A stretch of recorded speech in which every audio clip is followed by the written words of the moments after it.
వైఎస్ఆర్సీపీ అధినేత వైఎస్ జగన్ పై హత్యాయత్నం కేసులో టీడీపీ కుట్ర బట్టబయలైంది. వైజాగ్ ఎయిర్పోర్ట్లో వైఎస్ జగన్ ను హత్య చేసేందుకు ప్రయత్నించిన నిందితుడు శ్రీనివాస్ ఇంటికి వెళ్లారు మాజీ ఐపీఎస్ ఏబీ వెంకటేశ్వరరావు. 2018 అక్టోబర్లో వైఎస్ జగన్ పై హత్యాయత్నం జరిగినప్పుడు ఇంటెలిజెన్స్ చీఫ్ గా ఉన్నారు ఏబీ వెంకటేశ్వరరావు. కూటమి ప్రభుత్వంలో నామినేటెడ్ పోస్టు పొందిన ఏబీ వెంకటేశ్వరరావు నిందితుడు జనుపల్లి శ్రీనివాస్ ఇంటికి వెళ్లి మంతనాలు జరిపారు. రహస్యంగా శ్రీనివాస్ కుటుంబ సభ్యులతో చర్చించారు. వైఎస్ జగన్ పై హత్యాయత్నం కేసు కీలక దశలో ఉన్న సమయంలో ఏబీ వెంకటేశ్వరరావు శ్రీనివాస్ ఇంటికి వెళ్లడంపై అనుమానాలు వ్యక్తమవుతున్నాయి. ముందు నుంచి వైఎస్ జగన్ పై హత్యాయత్నం టీడీపీయే చేయించిందనే అనుమానాలు ఉన్నాయి. జనుపల్లి శ్రీనివాస్ ఇంటికి ఏబీ వెంకటేశ్వరరావు వెళ్లడంతో టీడీపీతో శ్రీనివాస్ కు ఉన్న సంబంధాలు బట్టబయలయ్యాయి.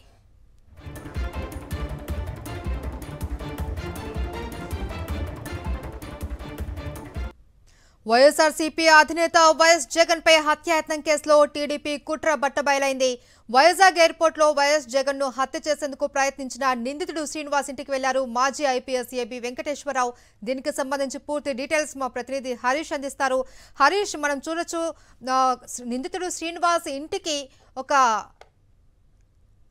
మాజీ ఐపీఎస్ ఏబీ వెంకటేశ్వరరావు వెళ్లడము అన్నది ఎలా చూడొచ్చు అంటే టీడీపీ కుట్ర చేసింది అన్నదైతే అనుమానంగా ఉన్నది. ఇప్పుడు ఈ సంఘటనతో అది రుజువైందని అనుకోవచ్చా?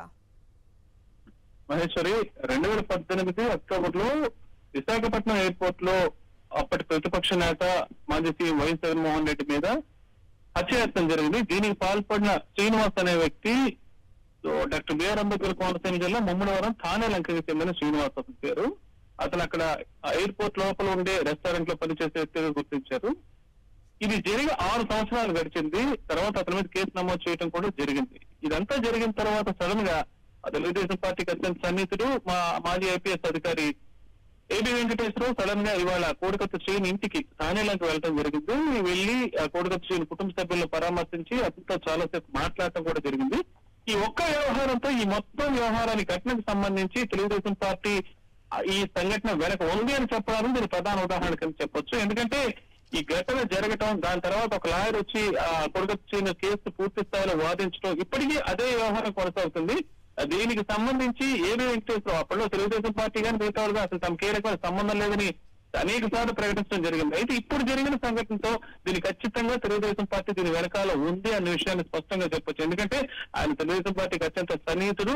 ఆ విషయం కూడా అందరికీ తెలుసు. ఆయన వచ్చి కోడికొచ్చిని పరామర్శించి వైఎస్ జగన్మోహన్ రెడ్డి బాధితులు ఎవరైతే ఉన్నారో వాళ్ళు ఒక్కొక్కరు కలుస్తున్నానని, అందులో భాగంగానే కోడికొచ్చితో మాట్లాడుతున్నానని ఆయన అక్కడ చెప్పడం జరిగింది. కానీ వాస్తవంగా ఈ ఘటన వెనక తెలుగుదేశం పార్టీ ఉంది అనే విషయం స్పష్టంగా చెప్పడానికి ఆ పార్టీకి అత్యంత విధేయుడైన ఏబీ వెంకటేశ్వరరావు అక్కడికి వెళ్లడంతోనే స్పష్టం అయిపోయిందని ఖచ్చితంగా చెప్పొచ్చు.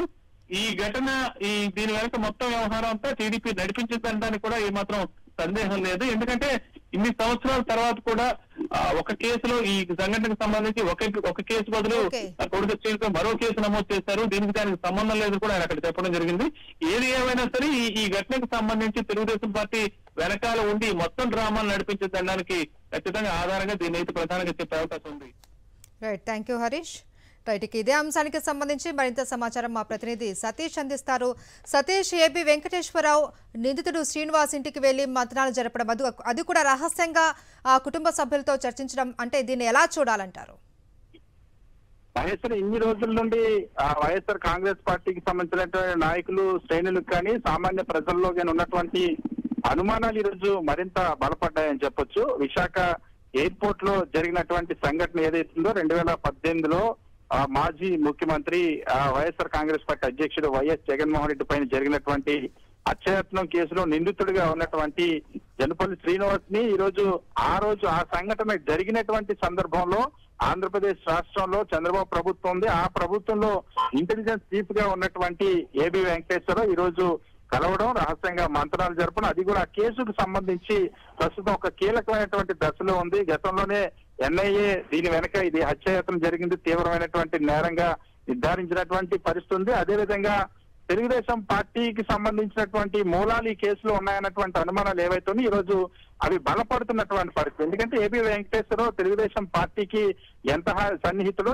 ముఖ్యమంత్రి చంద్రబాబుకి ఎంత సన్నిహితుడో ప్రత్యేకంగా చెప్పాల్సిన అవసరం లేదు. తెలుగుదేశం పార్టీ అధికారంలోకి వచ్చిన తర్వాత ఏబి వెంకటేశ్వరరావు పై గతంలో నమోదైనటువంటి కేసులన్నింటినీ కూడా విచారణ నిలుపుదల చేసింది. అదేవిధంగా ఏబి వెంకటేశ్వరరావుకి తెలుగుదేశం పార్టీ నాయకులందరికీ ఏ విధంగా అయితే నామినేటెడ్ పోస్టులు ఇస్తారో అదేవిధంగా Andhra Pradesh police housing board chairman గా నామినేటెడ్ పదవి కూడా ఇచ్చింది. అటువంటి ఏబి వెంకటేశ్వర ఇటీవల ఒక సమావేశంలో, కమ్మ సామాజిక వర్గానికి సంబంధించిన సమావేశంలో వైఎస్ జగన్మోహన్ రెడ్డి ఎప్పటికీ అధికారులకు రాకుండా చేయాలంటే ఒక స్టేట్మెంట్ ఇవ్వడం, తన సోషల్ మీడియా ఖాతాల్లో కూడా వైఎస్ జగన్మోహన్ రెడ్డికి వ్యతిరేకంగా కామెంట్లు చేసినటువంటి పరిస్థితి. ఈ రోజు వైఎస్ జగన్మోహన్ రెడ్డి పైన అత్యాచారం కేసులో నిందితుడిగా ఉన్నటువంటి ఆ జనపల్లి శ్రీనివాస్ అదే ఏబి వెంకటేశ్వరరావు భేటీ అవడం అన్నది తీవ్ర కలకలం రేస్తుంది. ఇది ఇన్ని రోజులుగా తెలుగుదేశం పార్టీ మూలాలకు సంబంధించి ఉన్నటువంటి అనుమానాలు ఏవైతే ఉన్నాయో ఈ కేసుకి సంబంధించి అవి ఇప్పుడు మరింత బలపడుతున్నటువంటి పరిస్థితి కనిపిస్తుంది. Right, thank you Satish.